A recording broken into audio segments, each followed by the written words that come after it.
I would say, what do you spend on turnover? Yeah, that's a good one. Because Yeah, they would go ahead. probably say, I don't know. Yeah, I was just gonna say they're gonna say I don't know. I bet. And then I'd be like, great, let's talk about it because it's like, I bet you're spending a lot of money on that. And it's not the cost of doing business, it's the cost of you doing business. Yeah.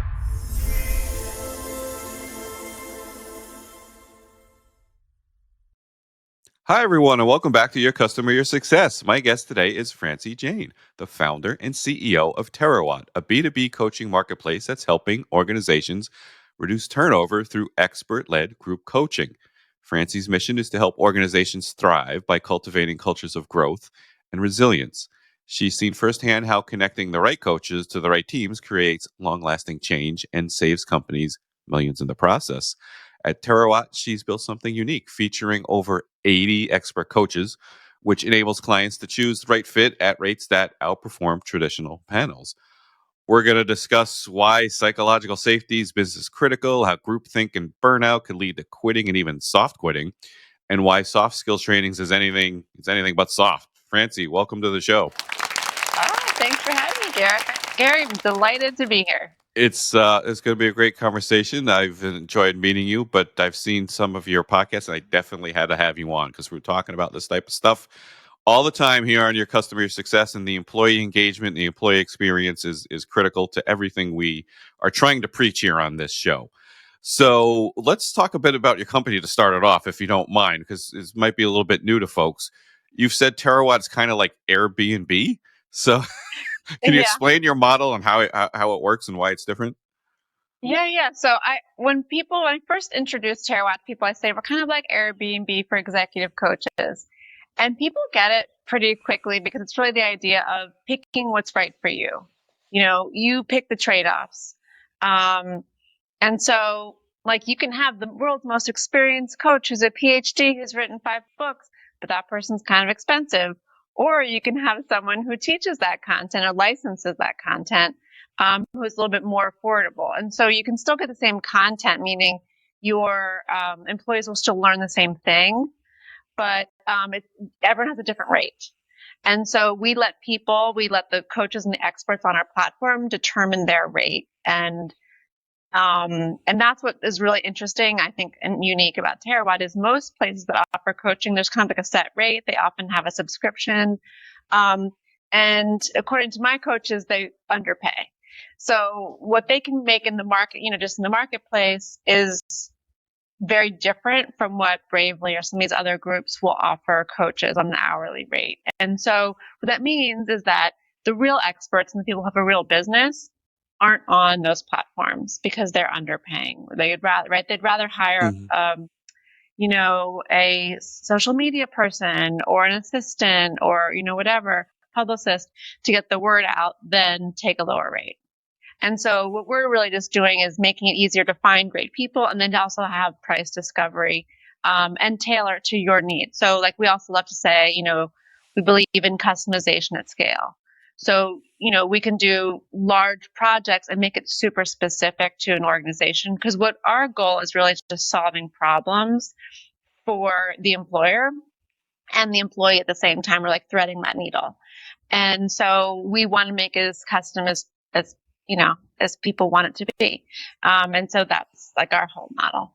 Yeah, interesting stuff. So, let's get to the solving problems. Why do you think companies still underinvest in coaching, even when the ROI, according to you, and you'll give us some good numbers? I'm assuming is Yeah. measurable. It's a really good question. I think that typically HR and learning and development is like the last vertical in the business world to use ROI. And so we kind of sometimes fall in that category. But the ROI is high and there's a lot of data about it, but I just don't know why people in L&D or HR don't use it more. And maybe just because traditionally HR it's a very kind of funny space. Like sometimes it's like, getting people on board with documents. Sometimes it's learning and development. Sometimes it's managing problems. And so maybe people just don't have the time to kind of look for the ROI. I mean, the thing that I always say is like, what we found is that it's actually kind of a little bit counterintuitive. but that if you can increase psychological safety at your organization or in the teams, then the teams and the organizations are more successful. And like the first time there was, I think, kind of a study that like reached the masses was 2015 when Google announced that the one unifying thread throughout its most successful teams was a high degree of psychological safety. And, I would like to be like Google. I would like to be a very innovative company that prints money. um, and so I think everyone took notice when that came out.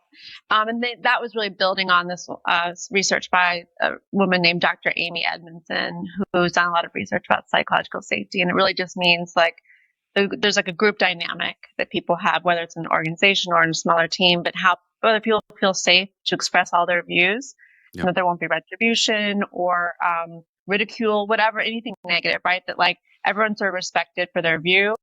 And also the other thing, by the way, psychological safety also speaks to a lack of groupthink. So it means that there's a diversity of views, and that's really respected. And that's also very valuable and what I'm talking about. It is, and this follows nicely into my previous episode with Chris Gillen, and you talk about the villain trap and the blame game and the blame culture, right? And the safety to go out and say, "Here's what I think is going on," without being the troublemaker, the person who's not on board, right? The one who's challenging. You're trying to help, but sometimes that challenge is you're not on board or you're working against me. Right. Right. And it's really fascinating if you look at it from that lens, because it's one thing to be like in a dysfunctional family where everyone's like a little bit like, I don't know, just trying to protect themselves in a weird way. But if you're in a business, your goal, right, is to be efficient and like to innovate and do all these things that groupthink and villain and blaming and all this stuff is not effective, and it's not a great way to run a business. Actually, reminded me that there was a talk I had recently, and I had written that I found this research that it's interesting because when psychological safety is low in organizations, the effect is reduced productivity and a higher number of sick days and an atmosphere of tension, silence, and blame. That's what he was talking about, right? It's so Absolutely. interesting. And then what it means for individuals. So if they're a part of a low psychological safety organization or team, they are more likely to quit or experience burnout. Right. Or this phenomenon of soft quitting that we've heard about. Right. And we call that like low engagement, I guess, right? It's sort of like, oh, I don't care. I'm just here, like, just getting a paycheck. Like going through the motions and kind of doing the bare minimum rather than trying to exceed expectations and excel or do something special or heavens forbid, create those great experiences. This is a customer experience podcast after all, but that's the point.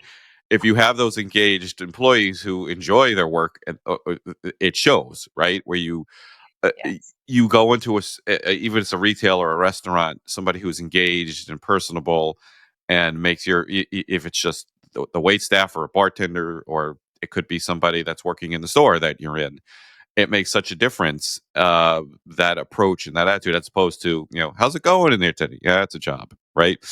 Yes. And, there's research showing that there's a correlation between employee experience and customer experience. Of course.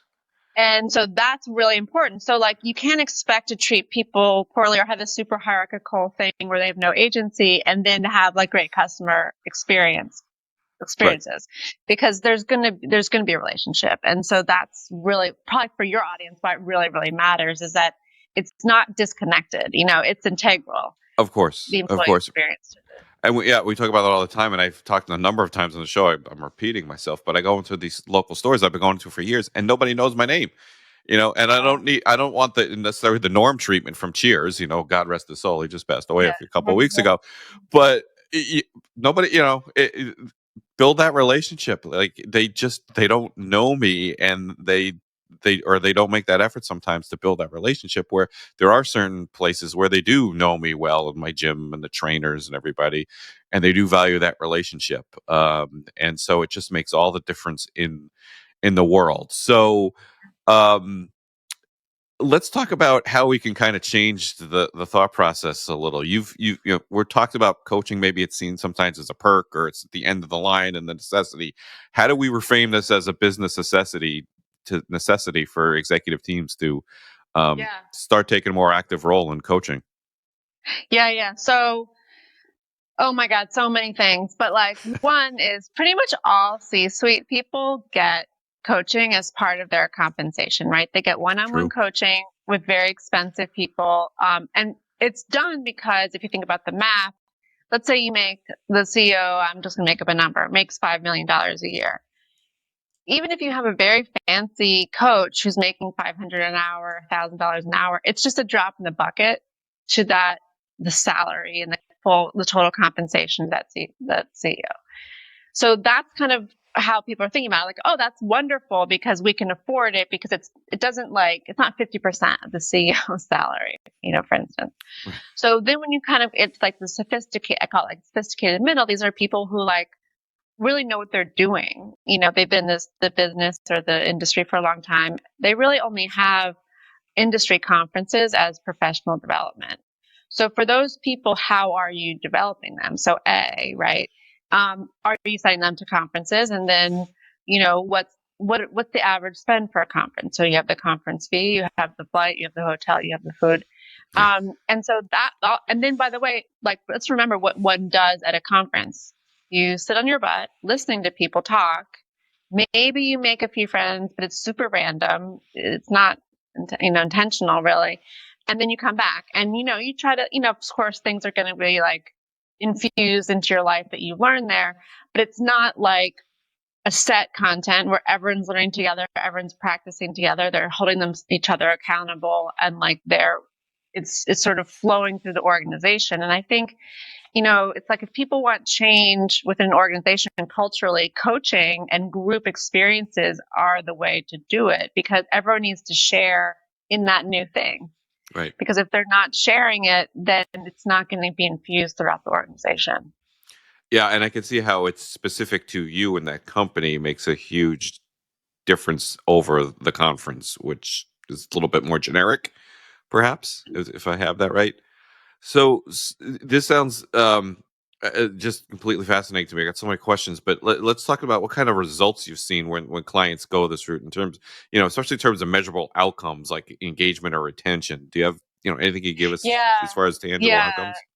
So like the best one that's like really eye popping is let's talk about. So one of our coaches has a system that he created. Actually, he and his dad created it. So it's been around since like the 50s, and it's called Opposite Strengths. And it's ultimately about psychological safety, even though they don't speak in those terms. And really, the idea is like I have some strengths, and when I work with somebody who has the opposite strengths, right? Like their weaknesses are my strengths, and my weaknesses are their strengths. That's like a really valuable combination Hmm. because you sort of solve from both sides of the problem. So his content was used at a 4,500 person health system in Colorado. And they reached out to him because the organization had 24% employee turnover. Ooh. Yeah, which is pretty high. And the average for hospitals was 20.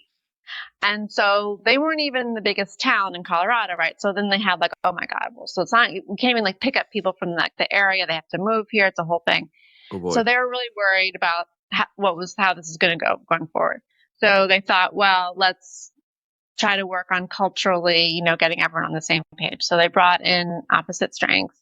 And I was asking him recently about what they paid. And he was thinking it wasn't more than like $400 an employee, but it wasn't every year you paid for that. It was like materials. So like it was an opt-in thing. So it wasn't every year, but as employees wanted to do it, then they would pay for these materials. So, and by the way, the average spend for learning and development for American workers is like $1,200 a year. Okay. So you're way below that. So, okay. So they started, and every year, and it was an opt-in thing. It was discussion. It was people recognizing like what makes them great, what makes other people great, how they can like find ways to like bridge the gap and not have misunderstandings, stuff like that. And every year they were able to reduce the employee turnover by 1% to 2%. And so it just went down a little bit. But they kept using the system and they were just reinforcing it. The CEO would go and it was just like kind of like open, I don't know if it was like open mic, but you know what I mean? Like people, I know what you mean. it was Yeah. whoever wanted to get involved. And so by the 9th year, they were at 4% employee turnover. And so what was crazy, so that's like right? So like that's like very, very low and like kind of ideal in many ways that people are leaving, but probably not the best people, or maybe people were retiring, or maybe people were moving, but all the ways you could have prevented, you probably have prevented at 4% employee turnover. And then what's cool is between the peak and the trough, so when they were at 24% unemployment, they went down to 4% unemployment. The difference annually was $32 million a year. Wow. In terms of spend. Yeah. Isn't that crazy? I mean, part of it is there were 4,500 people. So like it's a big organization, but here's why that's so crazy. I mean, the number is mind blowing, but in hospitals, it's a little bit more acute than probably other places because there's this whole thing where you have traveling nurses where let's say you can't fill a role with, a hire. So you'll hire a nurse to come for 3 or 4 months at like 1.5 or 2 times the rate, the payment rate, just to plug a hole. Right. But then it becomes this vicious cycle because those people don't know anything. They're not there very long. It reduces the morale of the people. So you have this cycle where you're spending to recruit, you're spending more for the job, they spend more time to ramp up, more errors because the communication's bad. They don't know how it works in this hospital. They're trained as a nurse. Anyway, so that's just a crazy number. And I think that what that always speaks to me is that everyone needs to understand what they are spending on their turnover. And I think that most places say, well, it's just the cost of business. We're at the industry average, whatever their industry average is. You can like find that. Right. But it's silly because you should really want to be above average because that turnover speaks to culture. The other thing about that case study that was crazy is I think they used to get like 1 applicant for every job they had open at that hospital system. And then once they got to 4% turnover, they had 20 jobs. 20 people applying for every open position on average. Interesting. So they had like the pick of the litter. They could pick whatever they wanted, As opposed to they could barely find anybody to fill the role. Right. Wow, that's amazing. Those numbers are staggering, actually. I know, isn't it fascinating? I know. And I think also part of it, I'll also tell you why I think part of it, we don't know this stuff, is because this is an unusual situation and that the CEO was very open. Right. I think that if people were a little bit more open about their problems, we could see more of this, but it's impossible to know who has got a high turnover, what are they spending on turnover. No one wants to tell anyone. It's a secret because they're, labor is like the highest line, like the top line item. It's like the thing you spend the most on. So it's a big deal. And you're right, because I don't really hear anybody talk about the cost of turnover. I think we talk about it in the soft skills terms, like we've been doing, but the actual number, I don't hear that very often, and that's a lot more than I thought it actually could be. I think it's the same thing with layoffs. I think we misinterpret that as okay, we're saving costs, but there are some other invisible and real costs because sometimes you will have to hire other people to do other things, and you're leaving the work for the people that are there, right? Because I always say work is like the laws of physics, right? Matter and energy cannot be created or destroyed, neither can the work. It only be transformed into something else, right? So I think the layover listen to me, the layoff situation is the same kind of thing, and you have that same kind of invisible cost of the organizations with the burnout, the quitting, the soft quitting. It makes it even worse, and then those people will leave because they're that have been left, the people that retain their job might have a culture that's getting worse by the day and will be leaving, quitting or soft quitting as well. Yes, and that's the whole thing, right? I remember when you've been at places where there are layoffs, you don't want to be. It sucks. It sucks to be left because you're like, what am I next? It's not like a great feeling, even if you survive a layoff, because you already feel so unstable. And I think you make a good point. Like if you're going to be doing these layoffs, then like, what's the counterbalance of culture? What are you going to do to like bring everyone together who's left?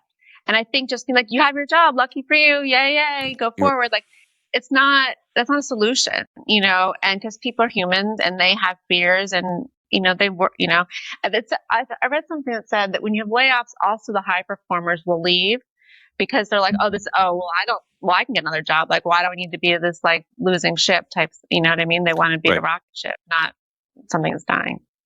Exactly. Right. So why should I stay here? Maybe I'm next. Exactly. And then those folks will leave as well.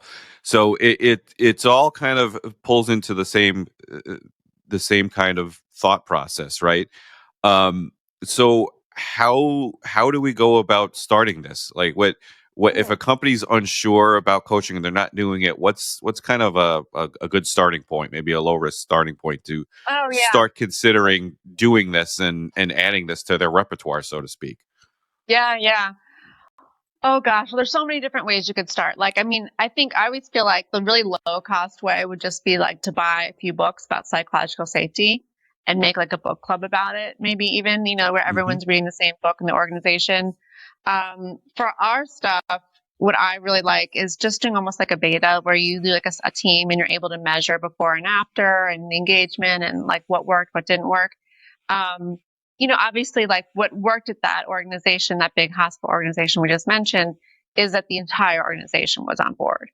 And that's also really important too. Like, so it's not like it can't be someone's pet project. Like everyone has to be on board, like the CEO, the CFO, like everyone has to be Yeah. doing it. It's not like, oh, just for you people, you guys need to get better. Psychological safety, Eh, we're good. we're No, like we're everyone fine. has to be better. Yeah, and I think that like it's a has to be like what's good for the goose is good for the gander kind of environment a little bit. And I think you just have to say like yeah, like I make a lot of money, but that's going to be the only difference between the CEO and everyone else. Do you know what I mean? Like we're all in Yeah. this together, and we all have to evolve. Yeah. No, understood, certainly. So this sounds absolutely like a great idea, wonderful company, a wonderful experience you're creating, but you've got all these different coaches, right? So I'm going to ask you the client experience question. How do you ensure a consistent client experience across such a broad network of coaches? Ah, good one. Yeah, good one. Well, the main thing, that we sort of start because by saying like, what's your problem? Like, what are you trying to solve, or Yeah. what are you trying to get to? What's the goal? And then, so that's usually the buyer. And what's funny is sometimes the buyer has a different perspective than the recipients, like the employees. Sure. So then we often will do like a questionnaire with the employees about what they're looking to do and have them rank different like titles so that we have a sense of like what's going on. Because the worst is when we did it one time when an HR person bought the training from us, like a conversation group coaching, and the employees were sitting there with their arms folded the whole time being pissed because they were told they had to do it. We had to do it. It did not go well. And so we had a series of three. And so with this other time, we actually was with hospitals, we did a survey and it worked so well because it's actually what people want, which is they want to be heard. And then they want to hear, what are you doing now that you know this information? So like Hmm. we asked them about this and gave them the results and we're very transparent about it. And then we said, and then as a result of what you guys have told us you want, we are doing this for you, which directly helps you with that interest or this problem. And so that's one thing. And then from that becomes almost like an RFP, like a request for a proposal. Hmm. And so then we send that out to the coaches and say, okay, here's their problem. Here's what they're looking for. Sometimes it has a maximum rate. Sometimes they want price discovery. And then we have our coaches who are appropriate pitch what they think should happen because they're the experts. I'm not a coach. I'm more just like the matchmaker. Hmm. And then what we are trying to do, and then there's this other side where we do the kind of consulting side and help people measure. And that's the real key, right, too, is like make sure you have like a beginning starting point before coaching happened, be evaluated as coaching is happening, making sure everyone's like happy with what's going on after it goes on. And then you can have, then a follow-up questionnaire. And then you can also tie it to what's happening in the business over that time series. And then you can also compare it to another team. Even there's a lot of cool stuff to measure, and Yeah. that's really the key, I think. And I think also just taking the pulse of people, getting the feedback and listening to what's happening and solving real time problems. Yeah, no, it sounds great. It sounds Yeah. just like you are creating that experience that is intentional. And you don't even need an NPS survey to do it. I do enjoy an NPS survey though. It's a fun like little way to get it. It's like it's the most sort of obvious but yet sort of insightful thing, right? Because you're just like averaging out, but it's like Yeah. there's something sort of cool about that. I don't know. I like it. There's nothing wrong with them, but it's kind of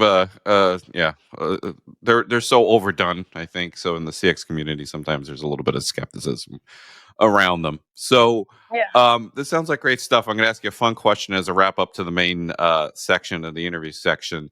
If you had just 1 minute to talk to CFO or whoever, or somebody in the C-suite on the fence about coaching, what's the case you'd make? Oh, I would say, what do you spend on turnover? Yeah, that's a good one. Because Yeah, they would go ahead. probably say, I don't know. Yeah, I was just going to say, they're going to say, I don't know, I bet. And then I'd be like, great, let's talk about it because it's like, I bet you're spending a lot of money on that. And it's not the cost of doing business, it's the cost of you doing business. Yeah. And there's probably people that have a better culture. And by the way, just an easy plug-in for culture is education. It's professional development. So if like people complain there's a bad culture somewhere, like not all you gotta do, but like you need to start becoming a culture of learning and a culture of growing, growth mindset. No, I mean, and now that I've been around that for a little bit, I almost laugh how easy some of this stuff is. Like, just all humans should just decide, like every day, like how can you like be more of a growth mindset person? Like every boss loves that, and like you learn more and like you contribute more. It's like not about, it's a great way to be. It is, but there are obstacles in the way, which we all have, and I think that's the short term goals and issues and things, and you've got to meet your numbers and your margins and all that stuff. It tends to get in the way of that stuff. But great stuff, Francie. Let's hit the segments. Okay.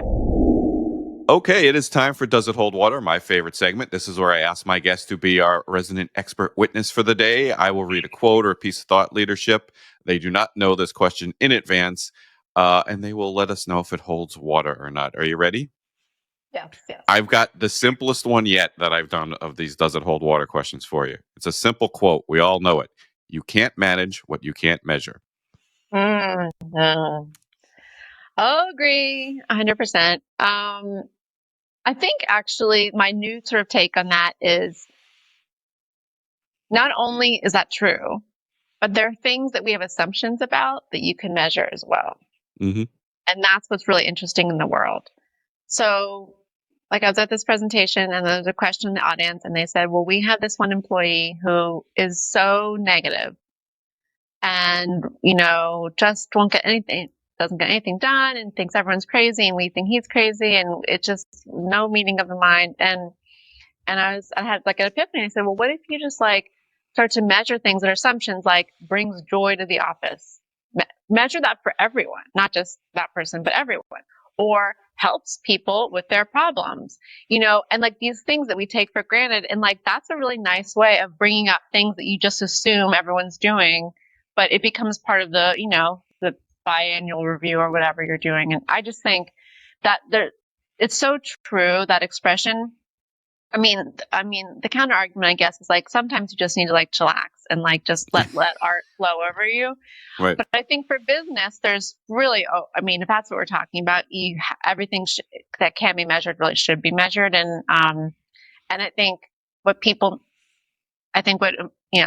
people need to think more about is the opinions and perspectives of the employees, because ultimately all these organizations are just employee driven, so it really behooves them to just measure more how employees are feeling, thinking, all that kind of stuff. And that's hard. Yeah. And that's why I asked it, because it is, everybody knows that saying. And yeah, of course, everybody's going to say, well, sure, but you can only measure what you can measure. So there are things that it's really hard to measure, and you need to keep those in mind. So I think that's a lot of what we're talking about here today, right? So, it's hard to measure psychological safety. Maybe you'll tell me otherwise. Oh, but there actually are tests for that. I think Dr. Edmondson has a test. Do tell.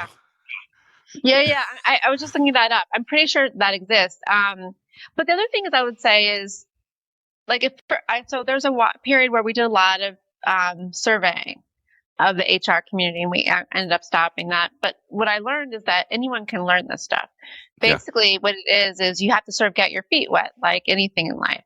But like, you first have to start out with like sort of maybe qualitative questions where you ask people, start to understand like the variations and answers, and then you can turn that into like a, more like a multiple choice kind of questionnaire. But I think that like doing these questionnaires, I also think, or surveys of employees, is just a really smart way to start getting really savvy about, what's going on in the organization, what people think. And people answer anonymously. And if you can get, and I guess there's one of these things like engagement is like how many people as a percentage like respond to surveys. But I really think you want everyone, not just people who are like responsive people, but like even the people who don't think their opinion matters answering it, like, because you'll get really interesting information. And I guess my point is just the more that you delve into that, the easier this stuff becomes. It's not, none of this is rocket science. That's correct. Right. Exactly. It isn't really. And it does sound simple, and it is sometimes hard to implement, but it's very much worth it, which is why we talk about this stuff all the time, because I've lived both sides of that, and as most people have, if you've worked long enough. Yeah. You've seen where it's working and when it doesn't work, and it becomes very obvious the more experience you get. Okay, it's time for chip shots, my fun yet still professional questions that are a little more the short form questions, and we try to go with 3 or 4 that will be interesting. And we always start with the book question. What is one book that has significantly influenced you, professional, personal, and how did it impact you? Okay. Thank you so much for asking. This is She's my not ready. all-time favorite book. It's called Turn the Ship Around. And see, look at all my little Post-it notes. You've got the notes. I love it. I love this book. Someone recommended it to me, like just like as an aside, and I read it and I just like went crazy. So it's a book written about implementing sort of a management directive by the captain of a nuclear submarine in the U.S. Navy. Ooh, okay. And okay, let me just, because first of all, I went to a Quaker school, so I know like zero about the military. So I'm always really fascinated about military stuff. But so what happened was apparently most of these submarines, like the captain is the chief decision maker, but it's like not just like the things you would expect. It'd be things like, can I use this screw to like change this door? I mean, it's like very specific, like You have to very get permission to do anything? Yeah. Because apparently like these nuclear submarines are like, you're deep in the water. So like if you do something wrong, the ship can implode. I mean, it's like And high. I follow you now. Right. Yep. So it's like, it makes sense, right? Because the captain is, very knowledgeable, but also, I don't know PhDs are, but like, these are people who are really smart, really knowledgeable, like know what's going on. Right. Anyway, so basically, instead of this like typical hierarchy, which and this brings us back to the beginning of like blame, That's of right. all this like low psychological safety, right? Like you made a mistake, you're bad, like 10 sit-ups or whatever the thing is, right? and that's how I always think about the military, like so hierarchical, like it's just top down and like that's it. And so what he said is like, let's just flip that script, because I just can't be responsible for every screw in this thing. And so what he changed is, instead of saying like, hey, captain, can I use this screw? It was, captain, we have a problem with X. I need to change the screws. Here is what I propose the solution to be. Mm-hmm. And then the captain can say, yes, go forward, or he can ask a few questions and then they can come up with another solution. And that like apparently like radically changed the dynamic of the ship, Wow. of the submarine. Like when he started, the submarine was like the dead last in like their tactical training. Like they would always have these like tests, like to measure their readiness and stuff. Mm-hmm. And they're like dead last and had really low morale. Everyone wanted off the ship. And then by the end, like everyone was getting promoted, which was like a sign of like success in the Navy. And they had the highest score ever recorded for their tactical training assessments. Mm-hmm. But it flowed through the whole thing. Like, it was easier for people to like get like off the ship to go visit their families, and like all these things were just more effectively done. It was just like a much more organized system. And I think about this all the time now, because if you think about the old style in our head of like this commanding CEO who sits on top is like, yes, no, yes, no, yes, no. Mm-hmm. But what if you say, everyone who has their job, they're the expert in this little area, and like they can just like pitch their boss or whoever on like how things should happen. Like that really makes a ton of sense. And I feel like I even heard that with InBev. I think the employees do that as well. Like there's some organizations that have that set up as well, and it's just so smart. And so anyway, I think about it all the time because whenever there's somebody who's like, well, you really just need like a commanding CEO to like, be, da, da, da. I would think, well, it doesn't have to be that way, and you can still be quite successful.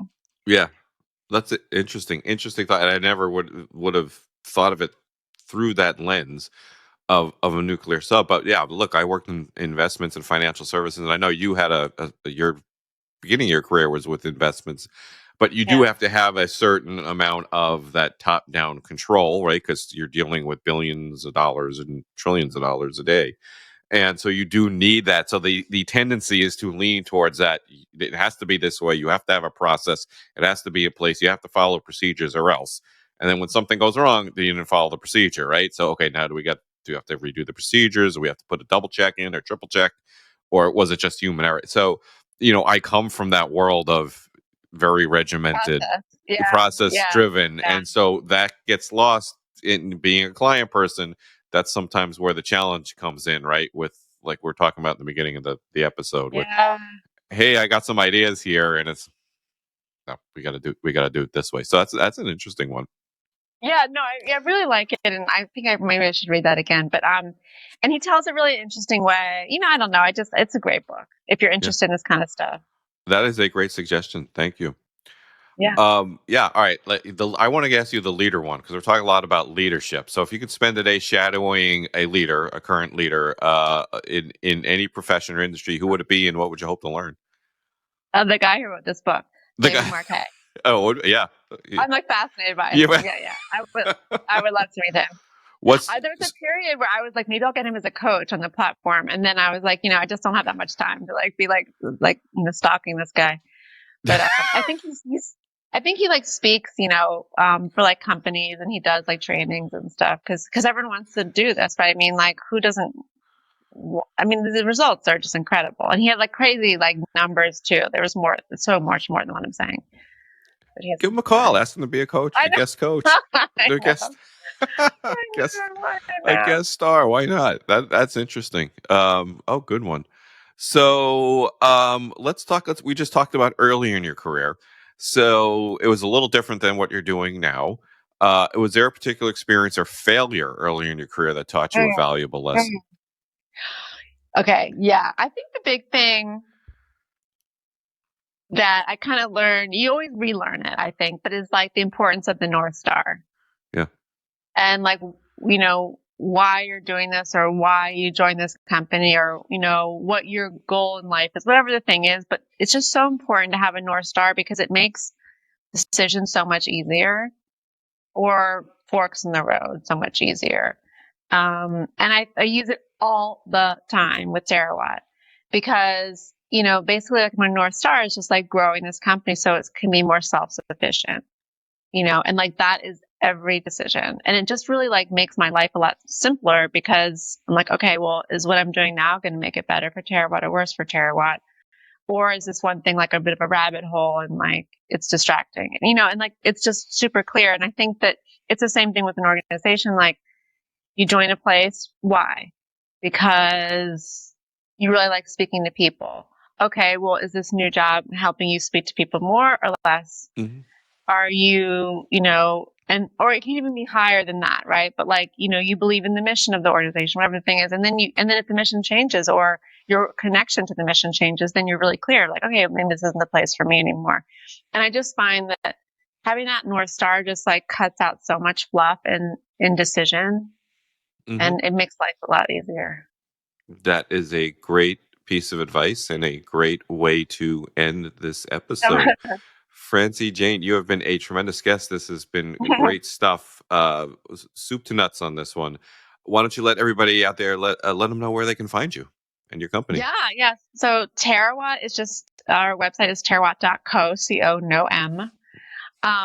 And I'm on LinkedIn. That's like my main social media thing for posting. And I think those are the main ones. Yeah, that's where Yeah.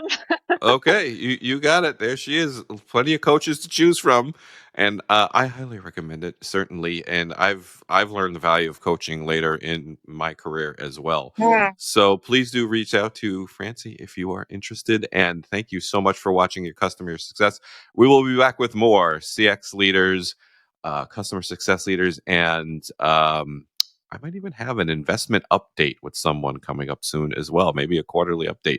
Talk some investments as well. So thank you all for joining. That's all for this round. Bye for now. Talk to you real soon.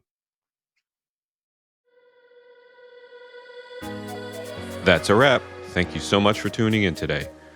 We hope you found something insightful that will enhance your experiences and drive your success. If you enjoyed the episode, please leave a review and share your thoughts to help us improve the show. Don't forget to head on over to marracxhub.com for more ways to connect with me and learn more about experience management. Until next time, I'm Gary Marra, working hard for your customer and your success.